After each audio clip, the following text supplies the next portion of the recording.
Welcome you to another deep dive. Today, we're plunging into a feeling that I think resonates with almost everyone at some point. That subtle, nagging sense of being just a little off track. Maybe your days feel a bit chaotic, your energy is flagging, or your goals seem perpetually out of reach. It's not necessarily that you need more motivation, is it? We often think, if only I had more willpower, but it feels like something deeper, something foundational is missing from the equation. So we're going to unpack some truly insightful material from a source called the 30-Day Life Reset, Mind, Habits, and Hustle. Our mission today isn't just to summarize, it's to extract the most potent, actionable nuggets, the aha moments, and, well, the surprising facts embedded within this source. We aim to give you a clear, step-by-step system for reorganizing your life in just 30 days. This isn't about fleeting self-help or surface-level motivation. It's about something far more foundational, something designed to, stick. Exactly. What we'll explore is why this framework isn't just another quick fix or a temporary burst of enthusiasm that fades by week 2. The sources present a surprisingly comprehensive yet incredibly digestible approach that aims to go beyond the fleeting nature of motivation. It's about understanding the underlying mechanisms for sustainable change, giving you the tools to build a life that's not just busier, but more aligned with your deepest goals and values. It offers a blueprint for building resilience into your daily systems, ensuring that the changes you make aren't just for a week or two, but are truly for the long haul. Okay, let's unpack this core idea that the 30-day life reset puts forward right at the start. It kind of flips a common assumption on its head. The fundamental premise from this source is that most people don't actually need more motivation. Think about that for a second. We're constantly bombarded with motivational speeches, inspirational quotes, and self-help gurus telling us to just do it or find your why. But the source argues what we truly need is a system, a reset. And it uses such a simple, relatable analogy that immediately clicked with me. When your room's a mess, what do? Clean it. Right. Same with life. You don't need to reinvent yourself. You need to reorganize yourself. I absolutely love that because it strips away all the heavy emotional baggage. It's not about finding some mythical new you or embarking on some drastic personality overhaul. It's about practicality, about recognizing that just like a cluttered room needs a clear out and a logical system for organization, so does your daily existence. Relying solely on motivation is like only cleaning your room when you feel like it, or only when it gets so bad you can barely walk through it. That initial burst of cleaning energy might get you started, but it rarely sustains the effort needed for a truly tidy space or a truly organized life. Motivation is fleeting, it comes and goes like a muse, and if you're waiting for it, you'll be waiting forever. What's fascinating here is how the source zeroes in on a core, perhaps uncomfortable fact. Most people fail not because they're lazy, but because their daily systems are broken. This is a profound and, I think, incredibly liberating shift in perspective. It reframes what many perceive as a personal failing, a lack of willpower, or even, a character flaw, Right. and instead posits it as a structural problem.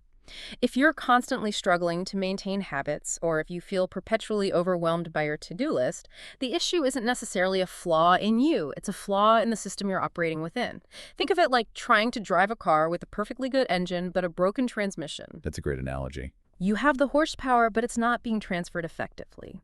To truly fix your life, the source argues, you need to fix what you do every single day. It's those small, repetitive actions, these unconscious routines, that really dictate your trajectory. Without a robust, supportive system, a clear set of steps, triggers, environmental cues, even the most highly motivated individual will eventually burn out and fall back into old patterns. Yeah, that burnout is real.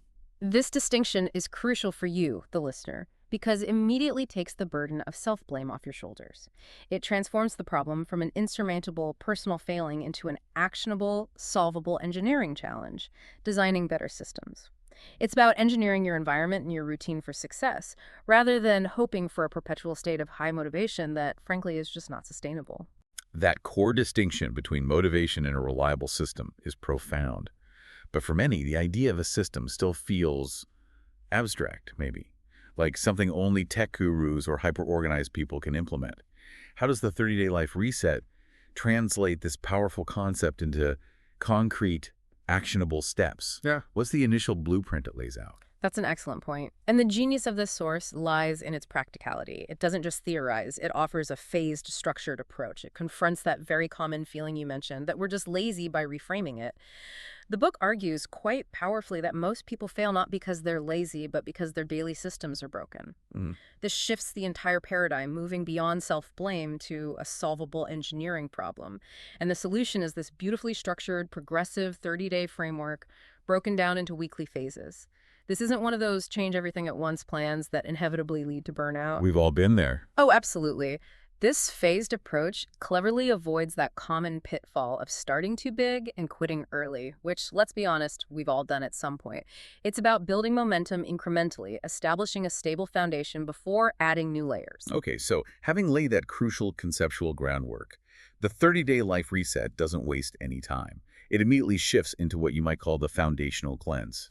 For anyone feeling overwhelmed, week 1 offers deceptively simple but incredibly powerful steps to, as the source puts it, declutter your brain and body. What are these initial crucial actions, and why are they so foundational? Right. The first week is all about creating that clean slate, both physically and mentally. The core actions are, first, sleep by 10:30 p.m. every day.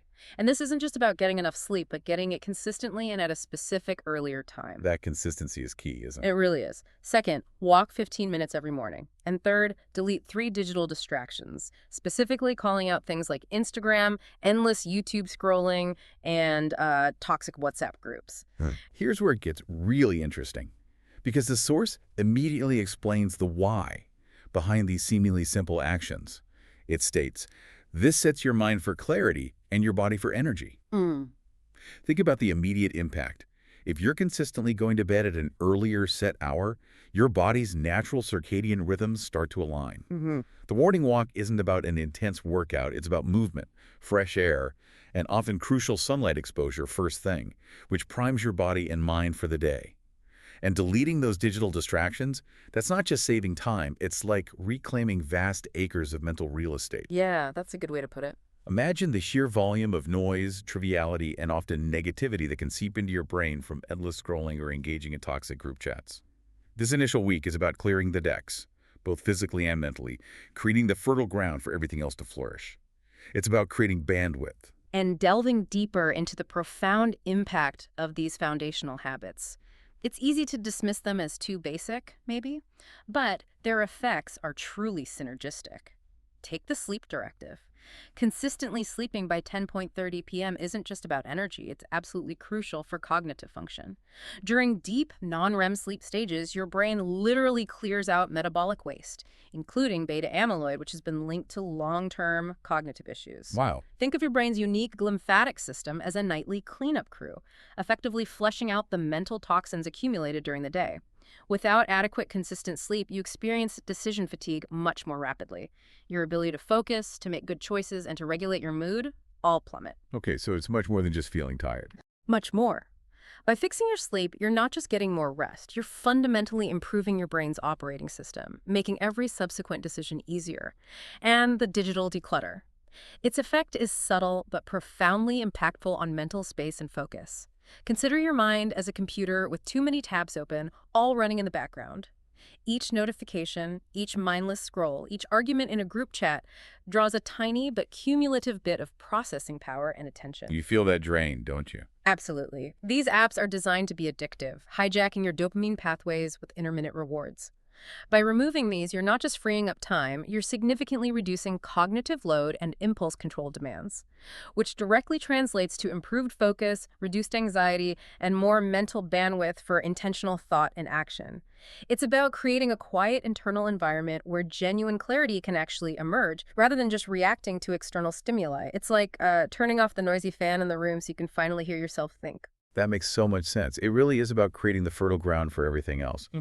So with that essential decluttering and baseline energy established, where does the reset turn its attention next? What's the deeper internal work involved? Okay, so once your environment and basic rhythms are starting to optimize, the 30-day life reset shifts its focus inward, asking you to redefine something even more fundamental: your very identity. This brings us to week 2. Identity reset. This is where it gets a bit more introspective, but it remains incredibly actionable. Okay. The core actions here are, first, write down your future self.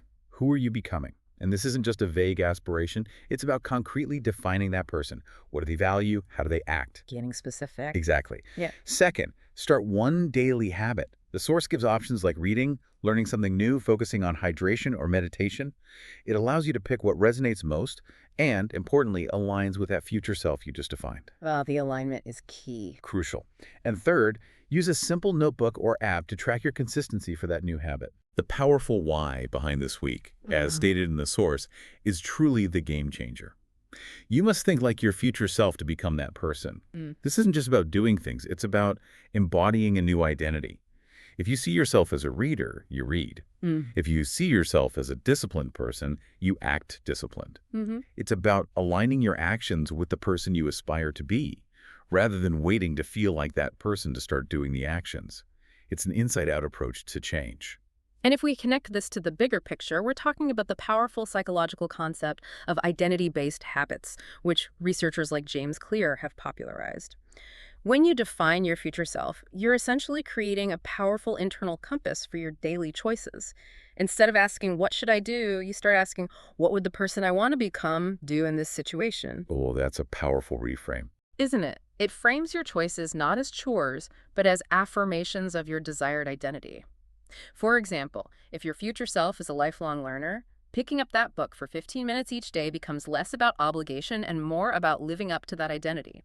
The act of writing it down makes it tangible and allows your subconscious to start working towards that vision, creating new neural pathways through neuroplasticity even before you act consistently. So just writing it down starts the process. It primes the pump, so to speak. Furthermore, the importance of tracking for consistency cannot be overstated. It's not about aiming for perfect streaks, which can be demotivating if you break them. Right, the all-or-nothing trap. Exactly. It's about building self-efficacy. Each checkmark, each recorded instance of doing the habit is a micro-win. It's tangible, visible proof that you are, in fact, becoming that person. This visual progress is incredibly motivating and helps to solidify the new identity, making the new behaviors feel more automatic over time. For you, the listener, concretely defining your future self could be as simple as writing down 3 adjectives describing who you aspire to be. Maybe consistent, creative, calm, and then choosing a single, high-impact daily habit that directly contributes to that vision. Keep it simple. Absolutely. Keep it simple. And once you've got that identity foundation, once you're starting to think and act from the perspective of your future self, the source moves into week 3. Add skill or side hustle. This is where the practical application really starts to shine, connecting your internal transformation to external value creation. Yeah, this is where it gets tangible. The core actions here are, first, pick one monetizable skill. The source suggests examples like content writing, video editing, basic coding, maybe canned graphic design or marketing fundamentals. Second, learn for 30 minutes daily from free sources like YouTube or Udemy. So much out there. Incredible resources, yeah. And third, and this is crucial, apply it immediately in small ways, whether that's maybe trying a small freelance gig, posting something online, or just building a simple digital portfolio piece. The why here is incredibly direct and powerful, reflecting the modern economy. Income follows skills, not degrees. And 30 minutes daily equals 15 hours a month. Let's unpack that. Yeah. In today's dynamic economy, what you can do, your demonstrable skills and ability to solve problems, is often far more valuable than a traditional piece of paper or a job title. It really is shifting, isn't it? Definitely. And the idea that 30 minutes daily, which feels so small, compounds to 15 hours a month is astonishing. That's nearly 2 full work days of dedicated learning and practice invested directly into your future income potential. Without needing massive changes. Exactly. Without needing to quit your job or enroll in expensive programs. It's a testament to the power of consistent, incremental effort. It's not about finding hours you don't have. It's about leveraging small, focused pockets of time that most people, well, let slip away. You're right. The leverage of consistent, focused learning is immense and often underestimated. Many people think they need to block out huge chunks of time to learn something new. Like hours and hours. Right. But 30 minutes a day, consistently invested, amounts to 180 hours over a year. Imagine taking a university course that lasts for 180 hours. You'd emerge with significant expertise. This daily habit transforms learning from an overwhelming, time-consuming project into a manageable, integrated part of your routine. But what's absolutely crucial here, as the source emphasizes, is the apply it immediately aspect. Right, not just consuming. Exactly. This isn't about passive consumption of information, like watching endless tutorials without ever opening the software. This is about active learning. Applying the skill, even in small ways, creating a simple graphic with Canva for a friend's social media, writing a short blog post on a topic you're learning about, editing a minute of video for a personal project serves multiple purposes. It solidifies the learning, forces you to grapple with real-world problems and adapt, and, most importantly, provides immediate feedback. That feedback loop is vital. It is. That immediate application is what truly transforms theoretical knowledge into a tangible, marketable skill that holds genuine value in the marketplace. This small, consistent effort can lead to unexpected opportunities and open doors you might not have even considered. For instance, a simple Canva skill honed for 15 hours a month could lead to a small freelance gig designing social media posts, which then build a portfolio, which leads to bigger clients. It's a snowball effect, exactly as you said. It truly is about starting that snowball effect. Okay, so once you've established those foundational habits, redefined your identity, and started building a valuable skill, the source moves into the final optimization phase. This brings us to week 4. Eliminate, simplify, execute. This week is about streamlining, stripping away what doesn't serve you, and then crucially, acting decisively. Thing the fat, is it? Yeah, exactly. The core actions are, first, quit one toxic habit completely. This isn't about reducing it, it's about absolute elimination. Cold turkey. Second, focus on only 3 high-impact tasks daily. Just 3. That constraint is powerful. Very. And third, stop planning too much and start executing now. The why behind this is all about momentum and clarity. Simplicity creates momentum. Action creates clarity. This is such a powerful paradox, isn't it? We often think we need more planning, more strategy, more perfect conditions, or more information before we can act. We get caught in analysis paralysis. The paralysis is real. But the source suggests that less planning often leads to more doing. By simplifying your focus and cutting out the noise, you create a direct, uncluttered path to action. When you're only looking at 3 high-impact tasks, the decision fatigue and overwhelm often associated with a massive, endless to-do list simply vanishes. It becomes clear what you need to do, and the only choice left is to do it. This raises an important question. How does eliminating a toxic habit free up mental and emotional energy beyond just the obvious time savings? When you have a toxic habit, whether it's excessive doom scrolling, compulsive shopping, habitually hitting snooze multiple times, or negative self-talk, it drains you in multiple subtle ways. Oh, yeah. It consumes mental bandwidth as you resist it, engage in it, or feel guilty about it afterwards. It's like a leaky bucket, constantly losing energy. By cutting it out completely, you're not just removing the negative action, you're also freeing up the enormous amount of energy previously spent resisting it, engaging in it, or recovering from its effects. It's a massive, immediate release of cognitive load. Like plugging that leak. Precisely. Furthermore, the power of constraint, focusing on only 3 high-impact tasks, is transformative. In a world that constantly bombards us with infinite possibilities, urgent demands, and shiny new distractions. It's overwhelming. It is. The ability to choose and commit to just a few critical items combats overwhelm and fosters true, deep productivity. This isn't about doing less, it's about doing the right things more effectively. And the idea that clarity emerges from action, not from endless strategizing, is a fundamental truth. You can plan all you want in your head, but until you take the first physical or mental step, you're operating in a theoretical vacuum. You're just spinning your wheels. Exactly. Action provides immediate feedback, reveals unforeseen obstacles, and clarifies the very next step, making the path visible as you walk it. Common toxic habits that can be completely eliminated for immediate impact might include mindlessly watching TV for hours every night, excessive snacking on processed foods, or habitually procrastinating on a single recurring task. Cutting just one of these can have an immediate and surprisingly significant positive ripple effect on your energy levels, focus, and overall sense of control. Wow. So, okay, this whole 30-day framework, step by step. What does this all mean beyond just the actions themselves? This deep dive into the 30-day life reset reveals that this isn't just about willpower or simply trying harder. It's deeply rooted in the psychology and biology of how we operate. The source clearly states this isn't motivation, it's biology. It's about working with your brain, not against it. That's the core of it, really. So let's look at what's happening under the hood, the scientific mechanisms at play that make this 30-day reset so effective. First, habit stacking activates dopamine. This isn't just about reward, it's about anticipation. When you link a new desired habit to an already established one, like doing your 15-minute walk immediately after drinking your first glass of water, your brain gets a subtle but powerful hit of dopamine. Dopamine is not just a pleasure chemical. It's primarily a seeking or anticipation chemical.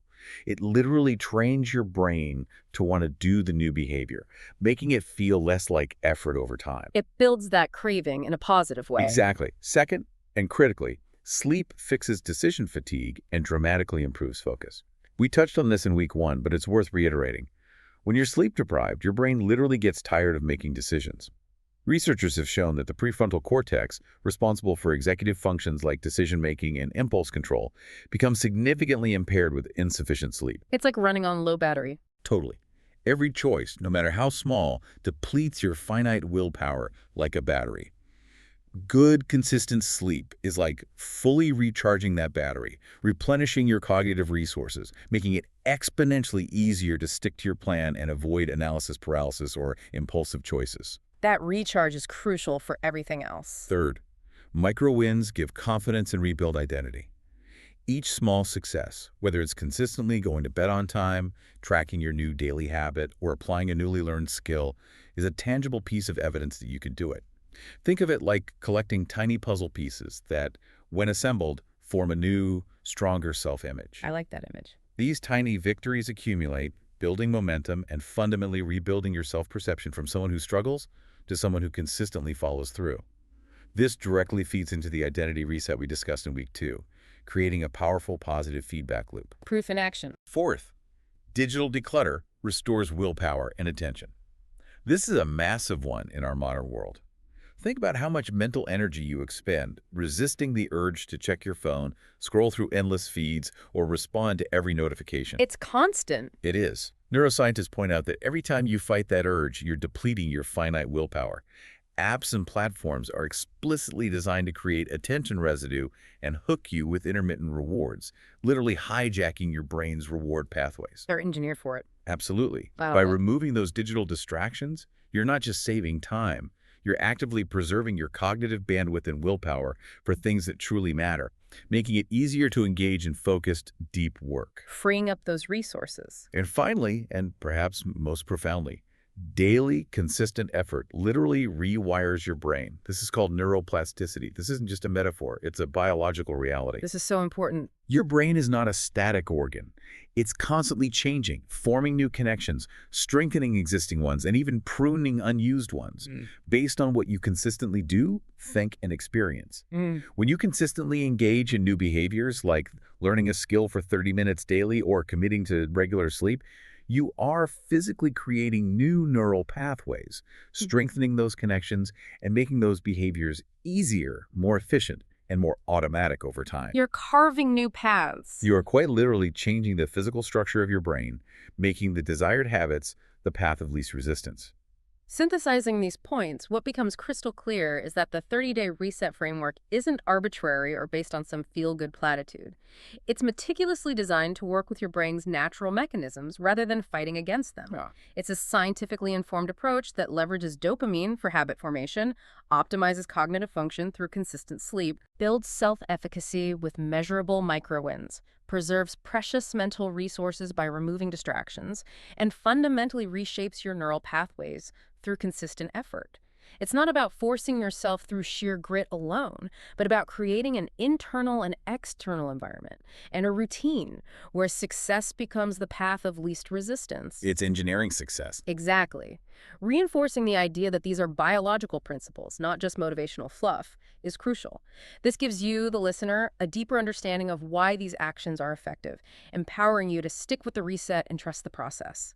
You're not just following instructions, you're engaging in a systematic biological and psychological upgrade, a true system for sustainable personal evolution. And this is where the personal growth aspect truly connects to the real-world outcomes, especially when we talk about mindset and money. The source highlights a common, almost tragic mistake. Most people try to earn more without fixing their life. That hits home for a lot of people, I think. We often see people grinding, working longer hours, chasing more income, but they're doing it from a place of burnout, disorganization, and mental fog. It's like trying to build a skyscraper on a swamp. You might raise a few floors, but without a solid foundation, it's destined to crumble.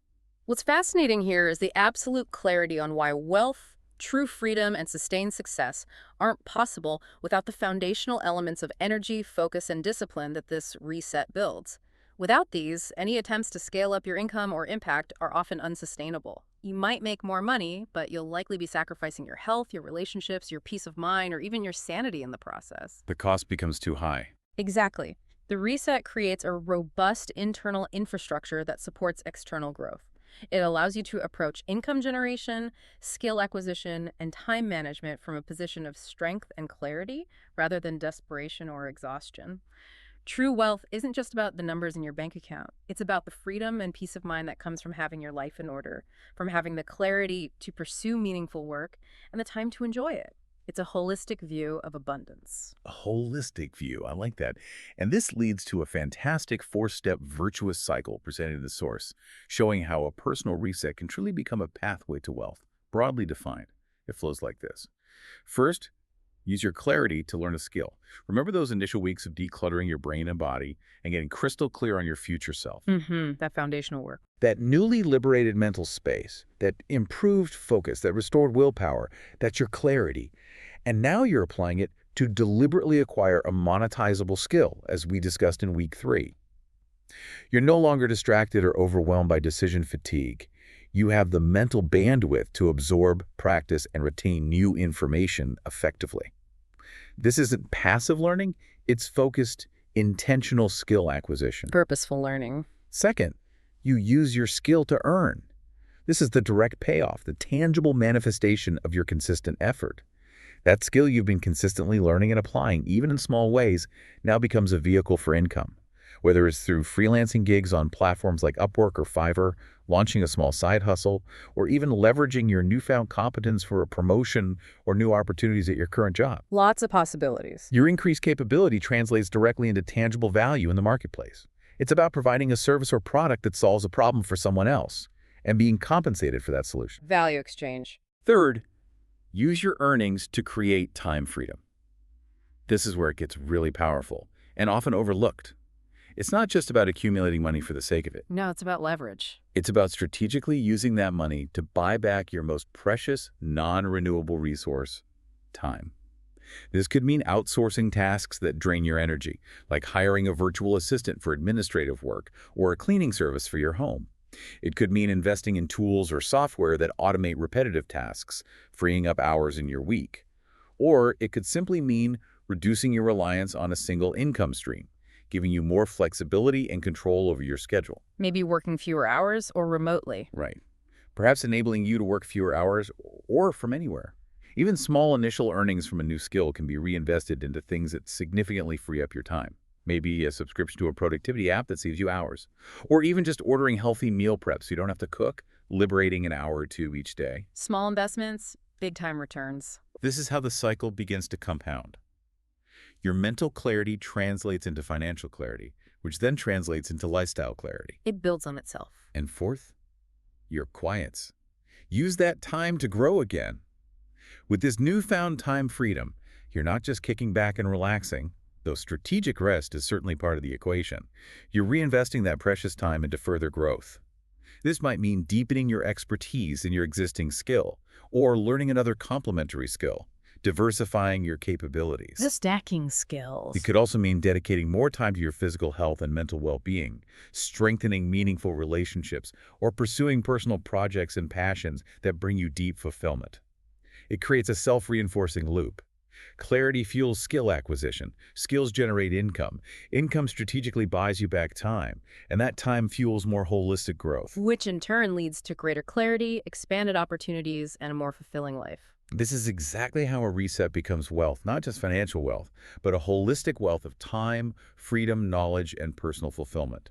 It's a blueprint for a truly abundant life. It's truly a testament to how interconnected all these aspects of life are. For you, the listener, understanding this cycle illuminates why a personal reset isn't just about feeling better or being more organized. It's about unlocking tangible, real-world opportunities and achieving true freedom of time, freedom of choice, and financial freedom. Yeah. It shows that the internal work of getting your mind and habits in order is not separate from your external goals. In fact, it's the very foundation upon which they are built. This framework beautifully illustrates how incremental, system-based changes can lead to a completely different trajectory for your life, ultimately building the wealth and freedom you desire. It's a highly empowering message. You have the agency to create this change. So as we wrap up this deep dive Yeah. into the 30-day life reset, let's just reinforce the core message here. 30 days isn't magic. Not magic, no. It doesn't instantly transform you into a different person overnight, but what it absolutely does is create incredible momentum. It's easy to get caught in the trap of wanting to overhaul everything at once, to start big, and then inevitably quit early because it's simply too much, too overwhelming. We've all done it. Precisely. The profound power of this system and the message we really want to leave you with is that real change starts small, and it sticks not when you rely on fickle motivation, but when it's system-based and rooted in understanding how your brain actually works. You are not stuck. You are not defined by past struggles. You are quite simply one good system away from making profound, sustainable changes in your life. Just one system away. The discipline you build, the skills you learn, and the mental clarity you gain by starting today, even with just one of these steps, will be the catalyst for everything that follows. It's about beginning now to build the life you want, brick by brick. And that leads to this final thought for you to ponder, just something to mull over. If a simple 30-day reorganization focused on systematically resetting your mind, habits, and hustle can literally rewire your brain, restore your willpower, and unlock tangible pathways to time and financial freedom. What other areas of your life are just one well-designed system away from profound transformation that you haven't even considered yet? What seemingly impossible goal, be it mastering a new language, cultivating a healthier relationship, maybe pursuing a passion project, could become not just attainable but inevitable if you applied the same principle of small, consistent, system-based action. Think about the ripple effect of that kind of intentional, sustained effort.